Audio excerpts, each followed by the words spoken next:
Miaraba tokola makasitraka tokovavy manaraka hatrany ny fandarina zany malaza.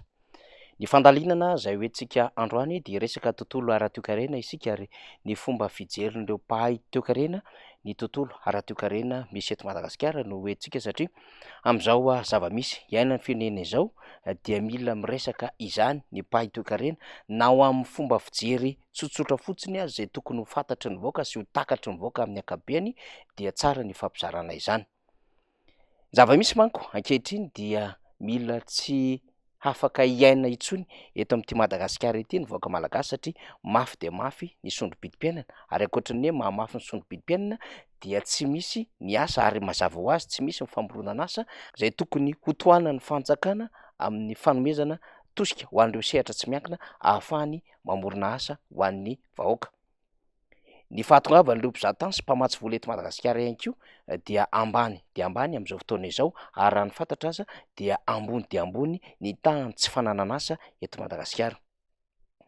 Efa niresahantsika ombeniombeny ny hoe mampaharikoditra ny mahita ny antontanisa izay navoaka ny teo anivon'ny banky mondial na ny banky iraisam-pirenena fa manodidina ny 1.valopolo isan-jato ny tahan'ny fantrana eto Madagasikara.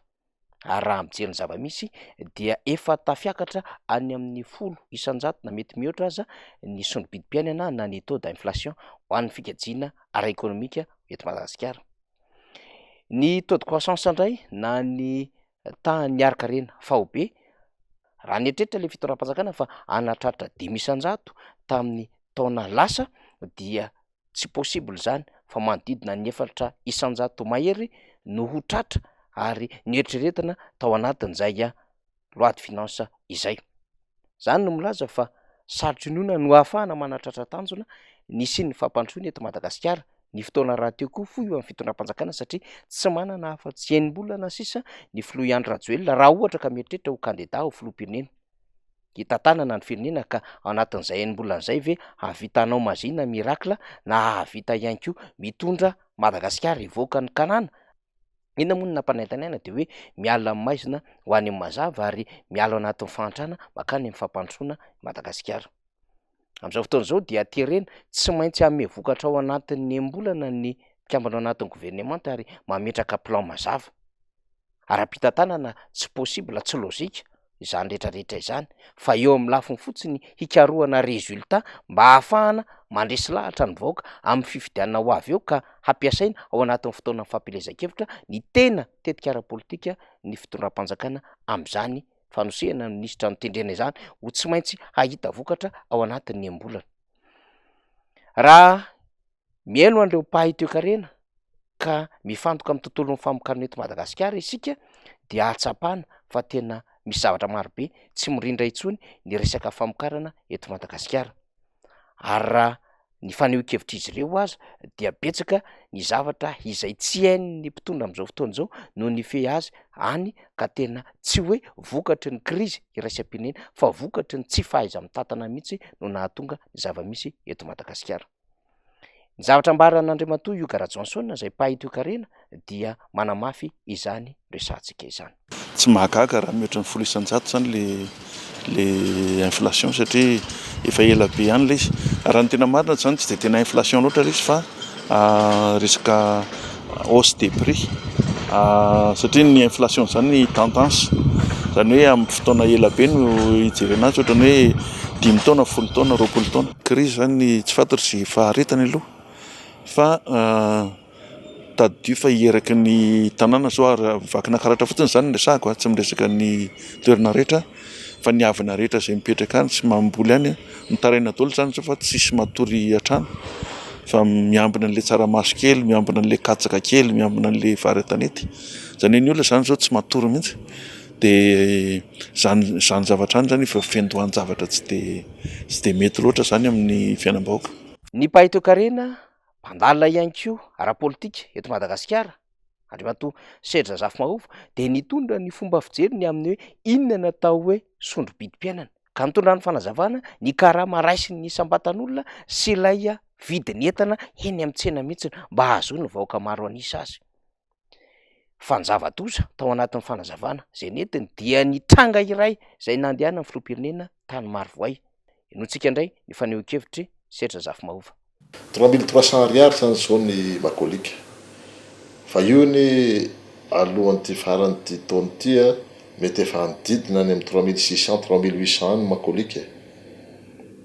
raisitsika zany hoe zay zany le unité zany hoe elafo zany ny vidin'ny vary eto an-toerana ny kara-mampiasa zany a miena zany a ny fahefana mividy raha ora zany ianao taloha zany ianao ataotsika hoe raha raisitsika zany amin'ny akapobeany a hoe le karama zany mety nazahoanao ohatra zany a ohatra fotsiny ameko a hoe ohatra zany hoe mety nazahoana ataotsika hoe gonim-bary roa hoe 50 kilo roa zany mety midina l'izy a ho gonim-bary ray zay ny zany le fitraikan'le inflation raha hoe tsotsorina zany ny fanazavana azahoany be sy maro azy zany hoe le volanao zany tsy mihetsika fa ny entana azonao amin'iny vola iny a miena tanteraka 725 000 tonnes ny vary nafarana 725 000 tonnes misy resaka mandeha hoe io vary nafarana io a azahoany mpitondra sasany io zay tompona andraikitra amin'io hoe 10 à 15 dollars par tonne raha raisitsika fotsiny zany le 10 dollars par tonne manome zany zay 7 250 000 dollars tany mamokatra vary a ohatrany Marovoay ny zaraina vary masaka vary masaka zany ny zaraina tany Marovoay zany hoe tena faute grave daholo zany Ireny fanehoan-kevitra pahitoekarena ireny dia ahafahany vaoaka mandinika ny amin'ny hoe teo ihany ny krizy iraisam-pirenena izay nandalo vokatry ny Covid raha toa ka izay moa no litania amin'ny fitondram-panjakana sy ny hoe ady any Ukraine sy Rosia. Na izany na tsy izany tsy azo atao fialana sirika izany satria ny antony dia Madagasikara dia anisan'ireo firenena izay nahazo fanampiana betsaka tamin'ny mpamatsy vola iraisam-pirenena satria manodidina ny 700 tapitrisa dolara ny fanampiana azon'ny Madagasikara tamin'ireny Covid-19 ireny. Ary isika tao anatin'ilay fond élargi de crédit na ny FEC dia nisy vola ihany koa azon'ny Madagasikara tsy latsaky ny 700 tapitrisa dolara ihany koa ny vola azontsika tamin'izany satria nisy famoaham-bola intelo nataony teo anevon'ny tahirim-bola iraisam-pirenena. Ny tahirim-bola iraisam-pirenena moa zany raha toa ka tsy ahivina ihany anisan'ny mandrindra ny fomba fandanjana ny fitantanana ara-bola mpanjakana ka zay matetika ny mahasarotiny azy ireo amin'ny alafin'ny famoaham-bola mpanjakana amin'ny alalan'ireny subvention na fanampiana ireny na amin'ny alalan'ny plan de redressement tahaka ny natao ohatra tamin'ny Jirama sy tamin'ny Hermad de lasa tafiditra ao anatin'ireny fipetrapetraky ny FMI reny lafin-javatra reny. Ary matetika sous programme Madagasikara na hoe misy programme mahapetraka ny tahirim-bola iraisam-pirenena ahafahana zany mikajy ny fomba fandrindrana ny teti-bola mpanjakana ho an'ny firenena anankiray. Tsy maintsy mametraka an'izay fomba fiasa zay ny eo anivon'ny tahirim-bola iraisam-pirenena mba ahafahana mikajy ny tahan'ny fantrana ny tahan'ny isondrom-pidi-penina ary mba ahafahana ihany koa mifanahatsahana eo amin'ny sehatra iraisam-pirenena ny lafiny ari-karena vaobe sy ny kirakira ara-bola any amin'ny firenena izay manana amin'izay hoe volana lanjam-bola manokana izany. Ny Banque mondiale kosa indray dia mamatsy amin'ny alalan'ny fampandrosoana ka misy tetikasa maro be sy fotodrafitrasa sy ireo lafin-javatra maro izay vinavina ny fitondram-panjakana dia ny Banque mondiale no manatanteraka izany. Apetratsika tahaka izay ny fanazavana mba ho takatry ny rehetra fa anisany pahitoekarena anisany ihany koa nianatra momba ny fitantanam-bola mpanjakana nga Lazara Zaferson izay mpitarika ny erisera ka nanazavany ihany koa ny amin'ny hoe inona no atao hoe mpitondra fanjakana ary makaiza ilay vina vision ana mpitondra fanjakana nitondrany ohatra tamin'izany ny tany miandro ny Filomar Karavalomanina tamin'ny fitantanana ny MAP na ny Madagascar Action Plan sy ny hoe nisy fomba fijery matotra ny tantanana ny firenena ka nahafahana ny soroka mialoha amin'izay mety ho trangan-javatra niseho rehefa mitantana fanjakana izany. Hoenotsika indray ny fanehoan-kevitry Lazara Zaferson. Tatsaha miresaka aminao tadidiko ny projet PSDR ny vatsiny ny Banque mondiale vola tamin'izany andro zany nisy drafitra zany teo mipetraka fa amin'izao fotoana izao tsy misy intsony zay drafitra zay natao anatin'ny ho hita engagement mapy anisany andray andraikitra tamin'izany ny tena tamin'izany andro zany de misy engagement anaky valo tao anatin'ny mapy tao anatin'ny finances publique moa ntsehatra ny aisako dia nafantatra tsara ny tsipireny hoe zao ny fandaniam-bola nandeha anakary nandeha anakary fa nisy an'ireny crise tam 2009 reny raha antsika malala dia amintsika amin'ny teny zao a fanjakana tsy miraraha an'le sehatra ny fambolena de azagaga isika raha manafatra ny rehetrarehetra ka rehefa manafatra tsika de mitombo a mazava ho azy ny filantsika vola devise de miaina ho azy ny valeur amin'ny volantsika satria tadiavina mafy ny vola devise efa hana manafatra de azagaga tsika raha mahita inflation satria miakatra manaraka ny vidim-piainana ny ivelany zany a vidim-piainana eto amintsika raha tokony tsy de nisy efena tsy misy impact firy taty amintsika le covid raha namokatra tsika dia nisy impact mafy be le satria tsika tsy namokatra zany hoe rehefa mba azonao antoka zany vary sy loka ao an-trano aloha farafaratsiny ka ninninona zatra mitranga ny ivelany any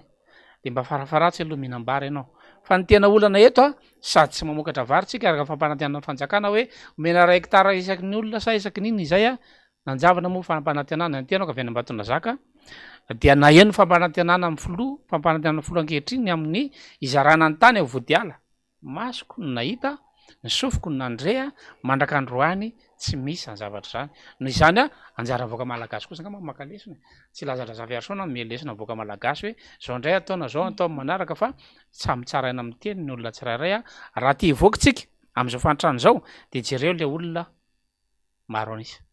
zany akory tsy midika hoe andeo adinoana ny industrie na andeo adinoana secteur tertiaire fa misy ny atao hoe priorité ao anatin'ny fitantanana firenena zay no mahatonga ny hoe tao anatin'ny engagement du MAP na ny Madagascar action plan dia misy priorité zany napetraka dao amin'ny misy axe stratégique mazava napetraka tam'izany fotoana zany a ankehitriny mola izy a raha mijerytsika le IEM zany a tsy hitanao anatin'ny IEM zany zavatra zany a ny IEM raha teo tsy azo lazaina hoe programme tsy azo lazaina hoe stratégie tsy misy linina mazava ao ana fanantanterahana an'io fa intention hony ao anatin'le IEM hoe misy volamena azo vokarina zao a ary amin'ny toerana ary ka zany tsy midika hoe amokatra ianao noho izany a tsy zay le mitondra firenena arany an-tanako foana voaka malagasy zay rehefa mifidy amin'ny fifidianana manaraka zao raha isy ny fifidianana hoe mba mijereva am'izay olona afaka mijery ny tantsaha olona nianatra satria rahantsika mahita ny zavatra misy am'izao fotoana zao a fa mandeha any amin'ny tsisy ny fitantanandra-panjakana raha diny anaraka ireny fanio-kevitra ny sesesy na alefatsika ireny dia tsy ao mihitsy lay mpitondra fanjakana resaka fotsiny hoe efa nio manary resaka fotsiny ihany koa ny amin'ny hoe manana paikady sy hoe efa manana an'ireo mpiara-miombana samy hafa ary tsy mila ihany koa an'ireo mpamajy vola mahazatra hatramin'izay fa kay rehefa tena eo an-tanan'izy ireo le fitondram-panjakana dia tsisy ninona vita fa vao mainka fahampotena no miantra amin'ny firenena ankehitriny. Ny tontolon'ny famokarana raha teo tsy misy eto Madagasikara ary miporofon'ny fanio-kevitra izay nataon'ireo mpahay toe-karena izany tamin'ireny isintsika teo. Io anefa anisany nampiavaka ny filoha Marc Ravalomanana ka na an-tsaha na an-tanàna na eny amin'ny sehatry ny fanabeazana na amin'ny sehatry ny fahasalamana na eo amin'ny sehatry ny fotodrafitrasa amin'ny lalana dia tsy ny somonga ary tsy ny lalao an'izany ny filoha Marc Ravalomanana na tsy arovan'ny rehetra azy zany manamarika ny mahazava-dehibe ny amin'ny hoe mpitondra mahay sy mahafantatra ny tontolon'ny famokarana amin'izay no tokony hitondra ny ty Madagasikara ety ary mahafantatra ny fiainany tantsaha amin'ny akabeany. Zany zava-misy, zany malaza makasitraka tompokolahy, makatelona tompoko vavy.